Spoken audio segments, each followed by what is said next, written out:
لا حول ولا قوة إلا بالله العلي العظيم. أعوذ بالله من الشيطان اللعين الرجيم. بسم الله الرحمن الرحيم. الحمد لله والصلاة والسلام على رسول الله وعلى آله آل الله، لا سيما بقية الله ولعنة الله على أعدائهم أعداء الله من يومنا هذا إلى لقاء الله. أما بعد، فقد قال رسول الله صلى الله عليه وآله وسلم: تقبلوا لي بست أتقبل لكم بالجنة. إذا حدثتم فلا تكذبوا، وإذا وعدتم فلا تخالفوا، وإذا اؤتمنتم فلا تخونوا. غضوا أبصاركم واحفظوا فروجكم وكفوا أيديكم وألسنتكم. صلوات علیہ.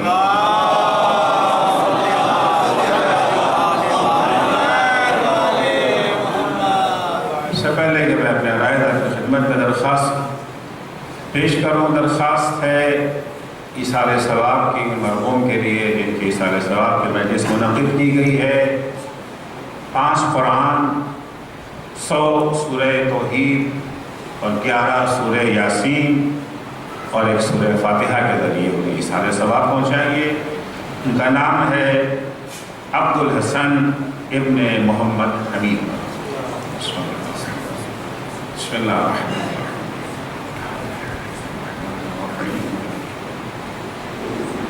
إياك نعبد وإياك نستعين اهدنا الصراط المستقيم صراط الذين أنعمت عليهم غير المغضوب عليهم ولا الضالين.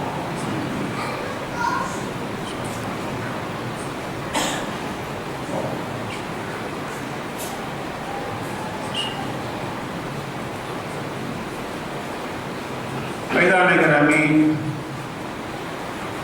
ہم انسانوں کے اندر کچھ خواہشیں پائی جاتی ہیں. انسان ہونے کے ناطے اس میں کفر و ایمان کی بھی شرط نہیں ہے. انسان چاہے مومن ہو یا کافر ہو، متقی و پرہیزگار ہو یا فاسق و فاجر ہو،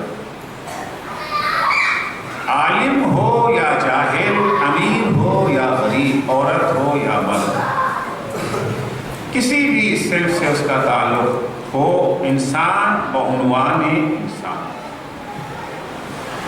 ہر انسان میں کچھ خواہشیں پائی جاتی ہیں اور یہ خواہشیں فطری خواہشیں ہیں. فطری خواہشیں ان خواہشوں کو کہا جاتا ہے جسے اللہ نے ہمارے اندر رکھا ہے. یعنی خواہش کا سبب، خواہش کا سرچشمہ خود خدا ہے. خدا نے چاہا کہ ہمارے اندر یہ خواہش پیدا ہو. اللہ نے اپنے نظام کی بقا اور ارتقاء کے لیے جو سسٹم بنایا ہے، اسی سسٹم کا ایک حصہ یہ ہے کچھ خواہشیں ہمارے اندر پائی جاتی ہیں.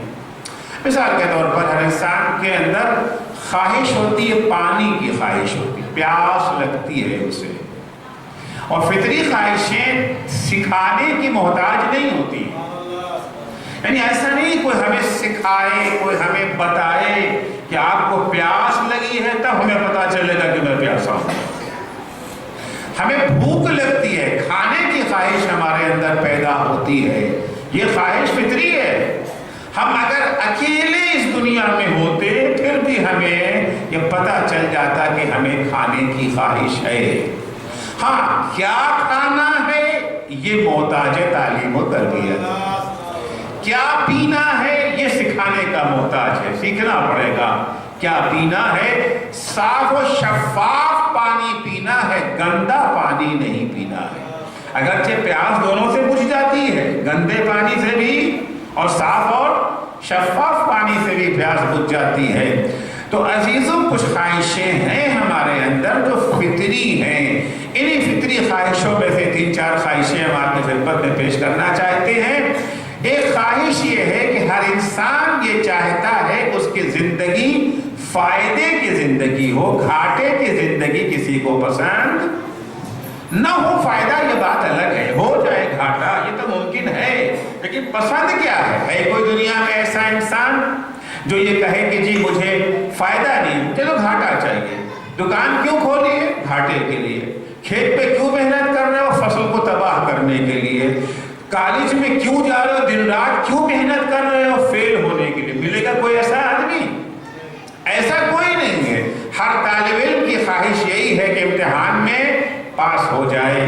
ہر کاروباری کی تمنا یہی ہے کہ زیادہ سے زیادہ منافع ہمیں ملے۔ ہر کسان کی دلی آرزو یہ ہے کہ اس کی فصل بہتر سے بہتر ہو جائے، یہ سب کی خواہش ہے۔ ہر آدمی فائدہ چاہتا ہے، کوئی نقصان نہیں چاہتا ہے۔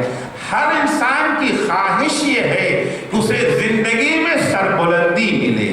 ذلت و خواری کسی کو پسند نہیں ہے۔ غلامی کی زندگی بسر کرنے پر مجبور ہو جائے یہ الگ سی بات ہے، مگر کسی کو غلامی اچھی نہیں لگتی ہے۔ ہر انسان یہی چاہتا ہے کہ ہمیں آزادی میسر ہو۔